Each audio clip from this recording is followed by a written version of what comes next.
Hey everyone, very quick. Well, probably it's not going to be very quick. It's me. I'm going to talk and whatnot. Just want to show a couple of things that I've done because my daughter-in-law found my YouTube account. Now, some of you may relate to this, some of you might not. I've hesitated to tell people that I'm doing it, people that I know. I've told my cousin and I've told my friends in America, because you don't always know how people are going to react, you know, because many people I've spoken to have never really heard of cash stuffing. And they might be like, oh, you know, why are you making a video? You're trying to get attention and whatnot. So I've kind of hesitated to tell anyone. Anyway, my daughter-in-law found my channel and I've got her hooked on cash stuffers and watching cash stuffing videos. So, and we were just kind of having a chat about the girls and the kind of thing that they might like. So first of all, I made them, and these are kind of big so that they can do it. So I made one for Jocelyn. She is kind of nearly 3.5, couple of months off 3.5. So she'll colour the cats however she wants to, and it's like 50p per cat. And then Josephine is going to be 2 in November. So hers are kind of not as fiddly, a little bit bigger. So there's that. I also did them some little scratch offs, and they've both got different things underneath them. I also made, which I think probably a lot have got anyway, a big knockout knife, something they could do together. I've bought them a dice tower because I thought that would be fun, and I think I've got them some lovely sort of pink dice to go and do it. And of course they can do this in pence, you know, so if they get the 9 and the 2, they can just save 11p, or they can do it as a 10p. Ones or tens basically, so that's kind of up to them, but it's nice and big, and I kind of wrote the rules down. So I've done them those, and then I raided my change because they're going to need some money. So I've put them in a little stash that mum and dad can kind of dish out to as and when, and then they can sort of play the games, because it teaches them about money, but also hopefully it'll sort of, well, Jocelyn certainly, teach us a bit about numbers and adding. I mean, she, you know, she can already do quite a bit of that, but so that's quite nice. So I'm going to give those to them. It did mean that I have depleted kind of mostly my stash, and I thought I would, I kept the £1 and £2, and I kind of reallocated into not challenges. What should I reallocate it to? Some of my things, and I was like, do I wait till Friday or, well, Thursday night that I tend to do my cash stuffing, or do I do it now? And I was like, I'm really impatient, and I did it now. Well, I did it yesterday, and I'm sorry, but I have no regrets. Also, because I mentioned in my last video that I have no idea if I'm playing rock, paper, scissors correctly, and there are so many about. So I was like, I might just sort of make my own. So you have to roll your rock, paper, scissors dice first. And then you throw a d12, tells you where to scratch. And then if, you know, you can win, lose or draw, and you can make those amounts. You can do 5, 10, 15, or 1, 5, 10, or however you want. And I think for each one, I'll put them all in different places, so you can't watch somebody do it. And although I have sort of foiled it, I don't know if you can see, it's really stressing me out that it's so plain, because I don't do plain. I do things that are covered in flowers and all sorts, and you know, this is really stressing me out. So I might put flowers on it. The only problem is if I do that, I can't foil it because it kind of makes a mess of the flowers. So there's that. And also we're going to have a budget change in September. I previously mentioned my elder cat Moose. He's a big black fluffy boy and he's absolutely beautiful, but he's not very well at the moment. He's also got very matted. He does spend a lot of time out in summer, but he's been out and out for longer and he's coming back more matted, and he's kind of very thin. And then I found out that because Animal Lifeline called me, someone had kind of got him and scanned him and whatnot and called Animal Lifeline. And this woman who lives locally has been feeding Moose 12 pouches a day. 12 pouches of food a day. That's 12 pouches of food a day. You know, because he, you know, he's underweight and stuff. And she's wormed him. She has no idea whether he was already wormed or not, and I don't know what that will do. But the problem is when Moose does come in, we do try and do some detangling, and we've had to kind of clear. Normally speaking, he would be in every night, and the nighttime snuggle was usually brush time, and he absolutely loved it.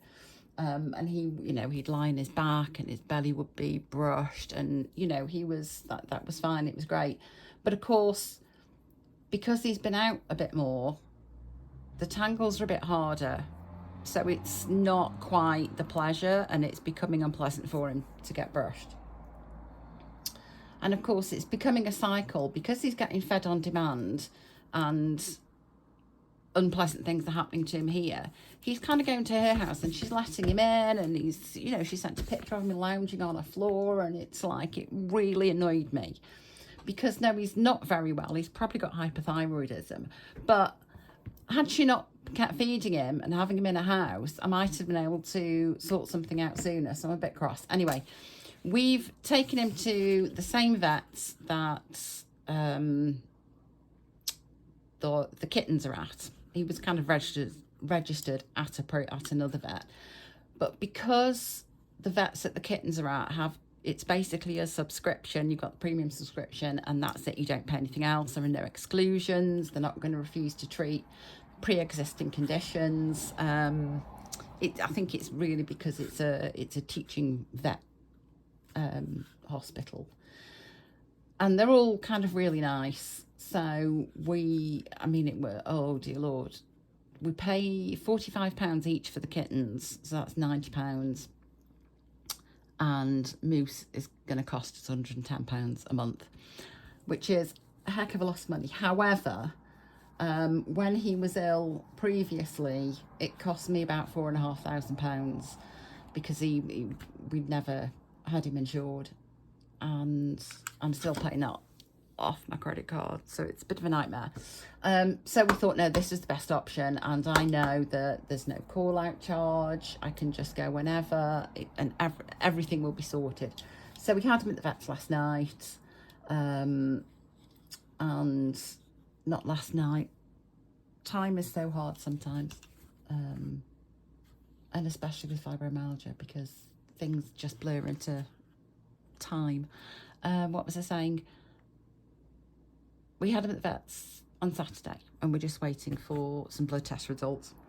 So, as it is, Connor has said that he will pay the first 6 months of Moose's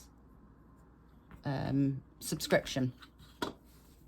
So I've had to change kind of my monthly amount because we're going to move the kittens payment over to the Amex card as well, because it just kind of makes sense. Because we get points back on that. So Connor will then give me less money for rent, and I won't have kind of the added costs for now, which means that I can put that into my 6 months ahead. So I've had to change all that and change all the budget. So there was that. So hopefully, I mean, we've been keeping him in. We've locked the cat flap. He doesn't particularly like it, but he's suddenly remembered that he likes being here and that he gets lots of snuggles, and he'll come up onto my bed at night and purr, and he'll do his slobbery kneading thing, and he, you know, it's just gorgeous to have that back. Oh, he still hates the kittens and will still hiss at them if they dare come near me while he's there, but at least that's that. And then the other thing I want to show you, which, God, this is absolutely killing me, is I decided to make myself some new 100 envelope challenge envelopes. So I essentially made envelopes. So I kind of have a scoreboard thing where you can make these things. I don't know why 8's missing. So anyway, so this one is a glued one. So that's kind of all ready. So essentially what I did was on Canva, I did measure 12.7 by 12.7, but after wasting a whole load of card, I realised then that the printer was on like a weird shrink thing, because I couldn't figure out why things that I'd been printing weren't matching. So I was like, yeah, I'm over this. So I kind of changed it, and it's just printed on normal paper, and I've gone through and I've just put I've just picked all the flower patterns from Canva. And then like for 25, 50, 75 and 100, I've sort of put some little extra bits on. Yeah, these are the ones that have all been glued, but I just thought I'd show you the process because I swear to God it's been an absolute nightmare. So obviously I've had to trim them all. This is number 38. So I've had to trim them all, and I've had to score them all, and then I have to go through and make sure that they're all folded properly. So we sort of burnish them and we go around like this. And like I say, there's 100 of these, and it's a bit of a nightmare. My poor elbow was absolutely killing me last night, and not even codeine and tramadol would shift it. It was really painful. I probably should be wearing my elbow brace. So then, because I don't like pointy corners, I'm just cornering them like so. Ooh. And then I want them to fold in a certain way, and then to make sure the fold is even. And then you'll notice that there's these bits here that until I get the proper envelope punch and scoreboard that I'm waiting for, I kind of have a little option here. So then I have a corner puncher with small, medium and large. So I'm just using the small to take off the corners, and generally speaking it's fine, but I do have to kind of go through with a blade and cut those off. And so all I then do is just glue it down, and then I have my nice little cash envelope, which I think are actually much prettier than the ones I got. So yeah, there's number one. You've started, well done. And then I'm not gluing, I'm just tucking down, because then these could potentially be used again if I want to do that again. So yes, I thought I'd kind of show you that, and just perhaps the fact that I regret starting, because I've started so I'll finish. I'm kind of committed to it now. So I have an afternoon of folding and trimming tiny bits of paper off and gluing. So yeah, give me a thought this afternoon. Anyway, hope you're all having a good week. I'll see you on Thursday night for what will be my August week 4, and then I will not be stuffing again until the 1st of September. Well, it'll be the 31st of August, because I'm running from the 1st to the end of the month. I do get paid on the penultimate day of the month, or earlier if that happens to be Saturday or Sunday. Oh, I've just turned YouTube on, hang on. And that's kind of weird, because it means that every month I'm going to be doing it on a different day. But that's just the way it is. And I have to work from the beginning to the end of the month because it just drives me crazy if it's not those dates. I can't be doing with having it part in one month and part in the other. That would, I don't know how you people do it. It would absolutely drive me nuts, and I'd get very confused. So yeah, anyway, everyone have a good week, and I will catch you later in the week. Bye.